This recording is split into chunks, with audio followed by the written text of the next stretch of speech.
Welcome to the Forgotten Fronts podcast, where I discuss the unknown or little-known wars from around the world. I am your host, Jeremy. This is an alpha episode of the first podcast I've ever done, so the first couple episodes will be rough. But as soon as I get used to doing this, the quality will improve. To help me further, I encourage you to send in comments to help me improve my content, and to give suggestions for future content on the podcast. Now enough of that, and on to the show. Today's show is about the War of 1812. The War of 1812 is often overshadowed by Napoleon's invasion of Russia or the Peninsular War. Sometimes it's even pushed aside to the small theater of the Napoleonic Wars. Another reason why the war is not known well is that no great president is associated with the conflict, although the opponents of the president at the time called it Mr. Madison's War. Though the story of the conflict often comes up in Canada when we want to make fun of the Americans, such as in the Arrogance Worm song, The War of 1812, where we make fun of the fact that, spoilers, we burnt down the White House.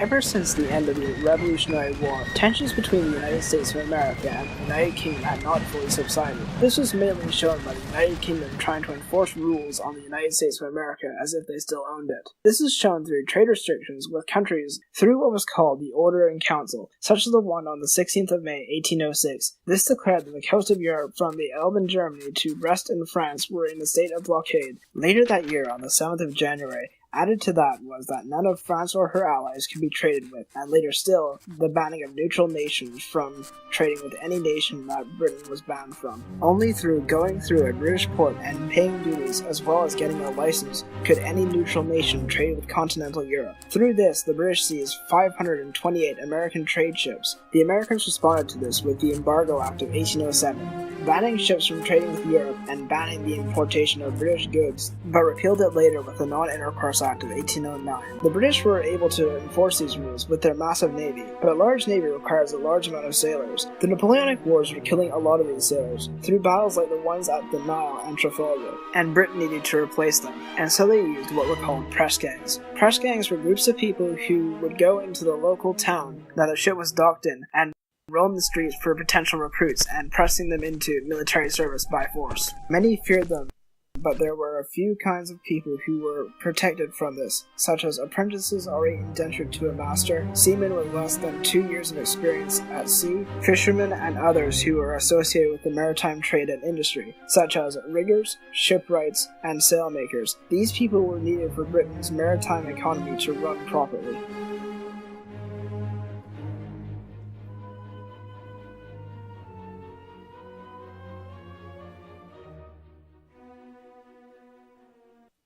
These people who were protected were not safe by just mentioning this. They needed specialized papers to prove that they were safe from being pressed, called protection. If they did not have them, they lost their immunity to being pressed. In this context, there would be an inspection of one of the American trade vessels. The British would try to find sailors who were British deserters, but more often than not, the majority of these deserters were Americans who fled previous impressment. These inspections may have been due to the U.S. giving the British deserters a U.S. citizenship, as well as, in the eyes of the Royal Navy, all Englishmen were ready to serve even if they were on foreign vessels, which comes back to what I said before about the British acting as though they still owned America. It was often the case when the British ships were stopping American ones looking for English crewmen. Americans were often taken because they could not prove their citizenship. In a total war like the Napoleonic Wars, when the Royal Navy needed all the men they could get, they were willing to use any dirty trick to gain more manpower. With that, we move on to some diplomatic incidents, followed by the First Nations' reason to go to war. The first of these diplomatic incidents I will discuss is the Lender Affair, which happened on the 25th of April, 1806. This happened when HMS Lender was on patrol inspecting merchant ships on their way to the port of New York. During this patrol, HMS Lender hailed over the ship USS Richard over for inspection. When the captain refused, HMS Lender fired a warning shot that struck the USS Richard, and a splinter from which killed seaman John Pierce, killing him. The crew of the USS Richard paraded body through the streets, and through the outcry this created, the U.S. government was forced to issue an order to refuse the Lender Squadron in any American port. Then later, on the 22nd of June, 1807, the next diplomatic incident came up. This was the Chesapeake Leopard Affair, which occurred when the British HMS Leopard demanded to search the USS Chesapeake for British deserters. Commodore James Barron refused, and the USS Leopard opened fire on the USS Chesapeake, and the Chesapeake quickly surrendered. The crew's casualties were 4 killed and 17 wounded. The British boarded them, capturing the 4 deserters, of which only 1 of them was British. 3 were American seamen, pressed into service. The response of the American public was divided. One immediately wanted to declare war for this insult. The other wanted to be more cautious.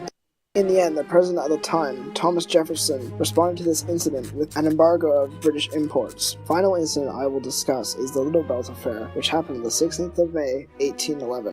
After hearing of the stopping of the USS Spitfire by the HMS Guerriere and the presses the HMS Guerriere took aboard, Captain John Rogers aboard the USS President began to search for this vessel, to restore American honor by capturing it. With the Chesapeake Leopard affair still fresh in the American psyche, after a few days of looking, the USS President spotted an unknown ship and Rogers ordered a pursuit. For several hours they did so, following the ship, asking who it belonged to, and according to Rogers, the unknown ship responded to this question with a broadside. The ships fought for 10 minutes and eventually the unknown ship struck colors and surrendered, and revealed itself as the HMS Doorbells. Over the coming months, public investigations were held, and both sides claimed that the other fired first and the other failed to identify themselves before things got out of hand. The British government demanded reparations for this, and Madison responded when the British government was willing to pay for the USS Chesapeake, he would be willing to talk about the HMS Doorbells. The final reason for the beginning of the War of 1812 would be the dispute over land in the Northern Territories, the modern-day states of Ohio, Indiana, Michigan, and Wisconsin, between American settlers and the First Nations Confederation of the region. These disputes began when the American settlers wanted to move into the region, but understandably, the First Nations didn't want them to. The British supported them because they wanted a buffer zone between America and the colony of Canada. They also wanted the territory because it gave them a port to supply the other colonies of the region through tributaries of the Great Lakes. This began in 1805 when